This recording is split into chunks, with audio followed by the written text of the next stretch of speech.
वही वीडियो देखो जो आए बिना ब्रेक के। अभी डाउनलोड करें तक ऐप। तो देश के हेल्थ बुलेटिन में फिर से आपका स्वागत है। मैं और रोहित अगले आधे घंटे में आपको बताएंगे देश में कोरोना का क्या है हाल। ताबड़तोड़ रफ्तार जारी है। बीते 24 घंटे में किस तरह से 6,566 मामलों के साथ कुल तादाद अब 1,58,000 के ऊपर है। आइए आपको दिखाते हैं अभी तक जो हम चर्चा कर रहे थे ग्राफिक्स और इस कोरोना इंडिया डैशबोर्ड जो हमने इंडिया टुडे ग्रुप का बनाया है, इसके जरिए तमाम आंकड़े आपके सामने हम रखने वाले हैं जिससे आप समझेंगे इस वक्त देश का हाल क्या है। तो सबसे पहले कोरोना मीटर में हम आज शुरुआत करने वाले हैं भारत के अपडेट के साथ। ये आंकड़ा देखिए, लगातार इस आंकड़े में जो आप इजाफा देख रहे हैं, अब ये आंकड़ा कहां पर पहुंच गया है, ये 1,58,333। इसके जरिए आप समझ पा रहे होंगे। हालांकि एक बार फिर से जब आप ये मौत का आंकड़ा देखते हैं, ये हिंदुस्तान के लिए थोड़ी सी राहत की बात है कि मृत्यु दर अभी भी कहीं ना कहीं नियंत्रण में है। लेकिन इन सब के बीच बढ़ते हुए मामले क्या कह रहे हैं, ये हम आपको इंडिया का अपडेट दिखा चुके हैं। और इससे पहले कि हम आगे बढ़े और राज्यों की तरफ जाए, राज्यों के अपडेट के हालात आपको दिखाते हैं कि यहां पर परिस्थिति क्या है। जब एक बार आप होम पे जाएंगे उसके बाद आप देखेंगे कि परिस्थिति क्या बनी हुई है। चलिए, ये अब हम आपको राज्यों के अपडेट दिखाने वाले हैं। राज्यों के अपडेट में सबसे ज्यादा महाराष्ट्र पर नजर रहेगी। महाराष्ट्र के साथ ही एक बार फिर से आज करेंगे शुरुआत। देखिए, महाराष्ट्र को लेकर जो चिंता बनी हुई है वो यथास्थिति है। बीते दिन एक दिन में 105 लोगों की मौत हुई महाराष्ट्र में, और ये मौत का आंकड़ा देखिए 1,897 पहुंच गया है। ये आंकड़ा बहुत कुछ कह रहा है बेलगाम रफ्तार से, और खास तौर पर जो चुनौतियां मुंबई के सामने है। पूरे महाराष्ट्र में कुछ ही शहर हैं जिनमें मुंबई और पुणे सबसे ज्यादा अहम है, और मुंबई उनमें से एक सबसे बड़ी वजह है कि इस तरह से महाराष्ट्र में कोरोना के मामले लगातार बढ़ रहे हैं। जल्दी से आपको एक बार दिल्ली का नजारा दिखा देते हैं, क्योंकि दिल्ली पर सबकी नजर रहेगी। और दिल्ली का नजारा जब आप देखेंगे तो यहां पर जो चीज गौर करने की है वो है, ये देखिए 303 मौत का जो ये आंकड़ा है, ये बता रहा है कि 15,257 के कंपैरिजन में जब आप मौत का आंकड़ा यहां पर देखते हैं तो यहां पर भी काफी हद तक ठीक होने वालों की संख्या अच्छी खासी है, और ये ज्यादा परेशानी नहीं है जो ये 303 मौतें हम आपको दिखा रहे हैं। ये हमने आपको दिखा दिया। एक बार जल्दी से वापस चलते हैं और आपको दिखाते हैं अगले राज्य में। मुझे लगता है गुजरात पर भी नजर रहनी चाहिए। गुजरात में भी मामले काफी बड़े हैं और यहां पर मौत का आंकड़ा वहां से भी ज्यादा है।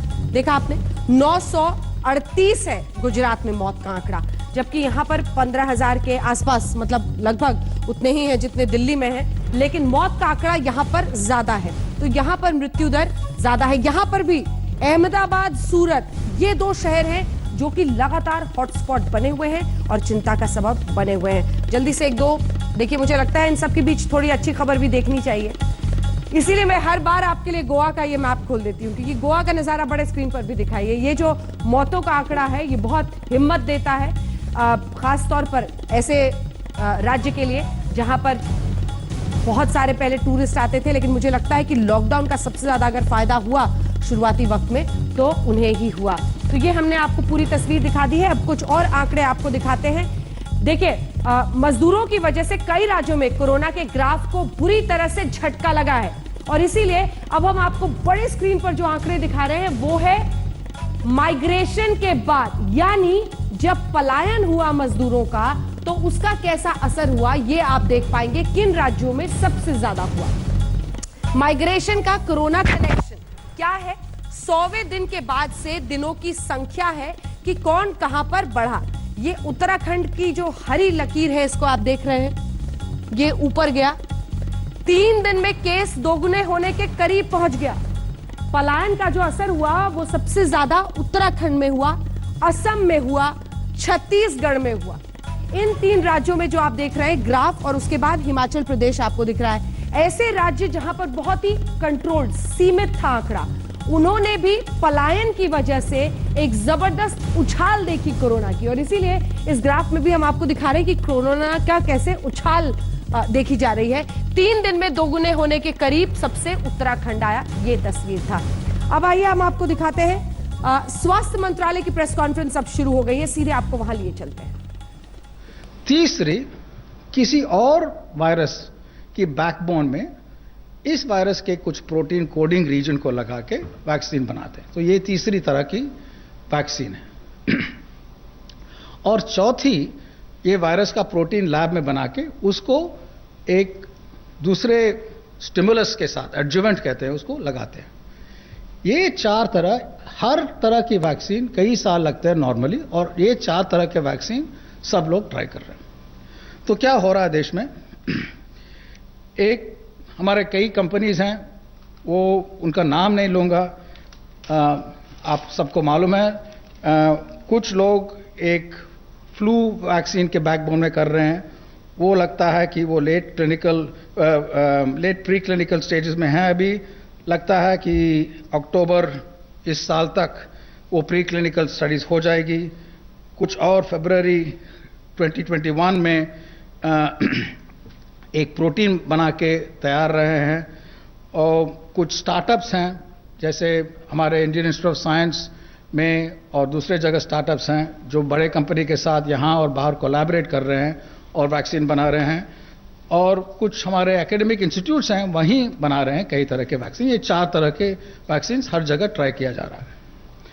साथ साथ हमारे वैक्सीन कंपनीज, तो स्वास्थ्य मंत्रालय की इस प्रेस कॉन्फ्रेंस में वैक्सीन किस तरह से अलग अलग जगहों पर बनाए जा रहे हैं, भारत सरकार की या फिर जो स्टार्टअप्स है उसकी जानकारी दी जा रही थी। जल्दी से मुंबई का आंकड़ा एक बार फिर से आपको दिखा देते हैं, क्योंकि इसके जरिए आप समझ पाएंगे कि मुंबई की परिस्थिति आज क्या बनी हुई है। कोरोना का जो मुंबई पर कहर है इस वक्त, वो केस 34,000 पहुंच गए हैं। ठीक होने वालों की संख्या 8,404 है और मौत का आंकड़ा 1,097 है। ये हम आपको 24 घंटे का आंकड़ा दिखा रहे हैं। 24 घंटे में जो नए केस हैं वो 1,044 है और मौतें 32 हैं। ये पिछले दिन का है। और जो 27 का मैंने जिक्र किया था, 27 में 105 है। ज्यादा जनसंख्या घनत्व, पॉपुलेशन डेंसिटी सबसे बड़ी वजह जो आप देख रहे हैं, और इसीलिए मुंबई की वजह से ये जो हम आपको जनसंख्या घनत्व बता रहे हैं, 365 लोग प्रति स्क्वायर किलोमीटर मुंबई का, पूरे मुंबई का आप देखिए 32,303 पर स्क्वायर किलोमीटर।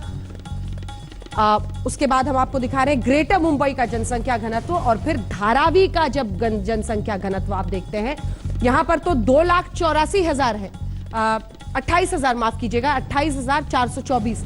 लेकिन जो धारावी का जनसंख्या घनत्व है उसको देखिए, उस पर फोकस करके 3,33,333। इसी को लेकर सियासत भी गर्म है और उद्धव ठाकरे ने पर किस तरह से निशाना साध रहे देवेंद्र फडणवीस, आइए आपको दिखाते हैं। महाराष्ट्र की स्थिति बहुत ही चिंताजनक है और जिस प्रकार से कोरोना का प्रकोप महाराष्ट्र में बढ़ रहा है, आज अगर हम विचार करें तो करीब देश के 36 से 37% जो मरीज है वो महाराष्ट्र के हैं और देश की 41% मौतें ये महाराष्ट्र में हुई है और ये नंबर लगातार बढ़ रहा है। और इसका एक विशेष रूप से कारण मुझे जो दिखाई देता है कि लॉकडाउन के बाद जिस प्रकार की सख्ती महाराष्ट्र में होनी चाहिए थी वो सख्ती नहीं हो पाई। प्राइवेट जो हॉस्पिटल्स हैं उनके ऊपर कोई कंट्रोल सरकार नहीं कर पाया। देखिए, प्राइवेट हॉस्पिटल में पहले तो बड़े बड़े हॉस्पिटल बंद हो गए क्योंकि कोरोना नॉन कोरोना का प्रोटोकॉल नहीं था। प्रोटोकॉल नहीं था तो उनके यहाँ कोरोना के पेशेंट मिले या उनके मेडिकल स्टाफ में 2-3 लोग मिले तो हमने शुरुआत में तो बड़े बड़े हॉस्पिटल सील कर दिए, तो हॉस्पिटल्स की कमी हो गई। तो कुछ इस अंदाज में देवेंद्र फडणवीस ने उद्धव ठाकरे की सरकार और सरकार की जो कमियां रही उसका जिक्र किया और सरकार पर हमला हुआ। अब हम आपको आगे दिखाएंगे किस तरह से कांग्रेस पार्टी और बीजेपी में भी ठन गई है। तमाम पार्टियां आमने सामने है, कोरोना एक तरफ और पॉलिटिक्स तेज रफ्तार दूसरी तरफ। महाराष्ट्र में फडणवीस ने कांग्रेस के समर्थन वाली सरकार के खिलाफ मोर्चा संभाला है, तो इधर दिल्ली में कांग्रेस अध्यक्ष सोनिया गांधी ने आज एक वीडियो संदेश जारी करके केंद्र सरकार पर हमला बोला। सोनिया गांधी ने कोरोना से जंग की केंद्र सरकार की रणनीति को नाकाम बताया। सोनिया गांधी ने मोदी सरकार से हर परिवार को अगले 6 महीने तक 7,500 रुपए की मदद देने को कहा है। सोनिया की एक बड़ी मांग हर परिवार को 10,000 रुपए की फौरन मदद देने की भी है।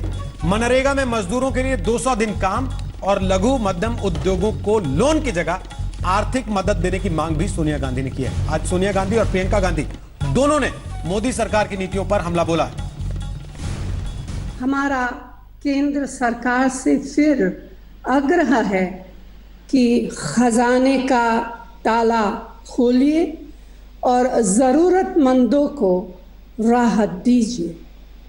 हर परिवार को 6 महीने के लिए 7,500 रुपये प्रतिमाह सीधे कैश भुगतान करें और उसमें से 10,000 रुपये फौरन दे। अब हम बहुत इज्जत से, रिस्पेक्ट से, आदर से सरकार को और प्रधानमंत्री को पूछना चाहते हैं कि अब आपका प्लान बी क्या है। बीमारी 21 दिन में गायब नहीं हुई, बीमारी बढ़ रही है। आपकी स्ट्रेटेजी क्या है? लॉकडाउन को आप किस प्रकार से देखते हैं? इसको आप किस प्रकार से रिलीज करेंगे? जो हमारे मजदूर भाई बहन हैं उनकी आप कैसे मदद करोगे? जो आप हमारे जो छोटे स्मॉल एंड मीडियम बिजनेसेस हैं उनको आप मदद करना चाहते हो, नहीं करना चाहते हो? क्या प्लान है? हम आपसे आग्रह कर रहे हैं कि राजनीति छोड़िए। जिस जनता ने हम सबको बनाया है, जिस जनता ने आप में विश्वास रखा है, जिसने आपको बनाया है, आपका साथ दिया है, अब ये समय है कि हम सब आप इस जनता का साथ दें।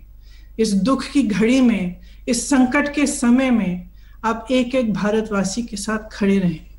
जो सबसे ज्यादा जरूरतमंद हैं, जो सबसे ज्यादा तड़प रहे हैं, जो सबसे ज्यादा दुखी हैं, उनके साथ आप खड़े रहें।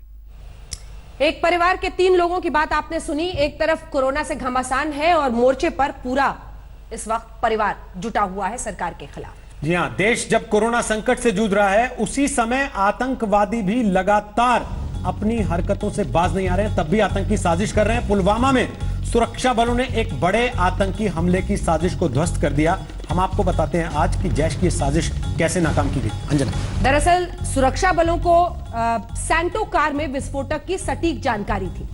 इंटेलिजेंस इनपुट के आधार पर ही तमाम रूट पर घेराबंदी की गई। आतंकी फायर करते हुए फरार होने में कामयाब हो गए। पुलिस ने आतंकी की कार को कब्जे में लिया। उसमें 45 किलो विस्फोटक भरा था, जिसे कंट्रोल ऑपरेशन के जरिए ब्लास्ट किया गया और बड़ी कामयाबी मिली, यानी आतंकियों के बड़े टेरर प्लान को नेस्तनाबूद कर दिया गया। और इस खबर के बारे में आपको सारे अपडेट पूरे विस्तार से इस खबर को हम आगे दिखाएंगे। ठीक 4:30 बजे साजिश डिफ्यूज करने की स्पेशल रिपोर्ट आगे होगी। नमस्कार, मैं हूं अंजना ओम कश्यप। हमें उम्मीद है ये वीडियो आपको पसंद आया होगा। लेटेस्ट खबरों के लिए यूं ही देखते रहिए आज तक और इस वीडियो के पसंद आने पर लाइक, शेयर एंड सब्सक्राइब करना ना भूलें।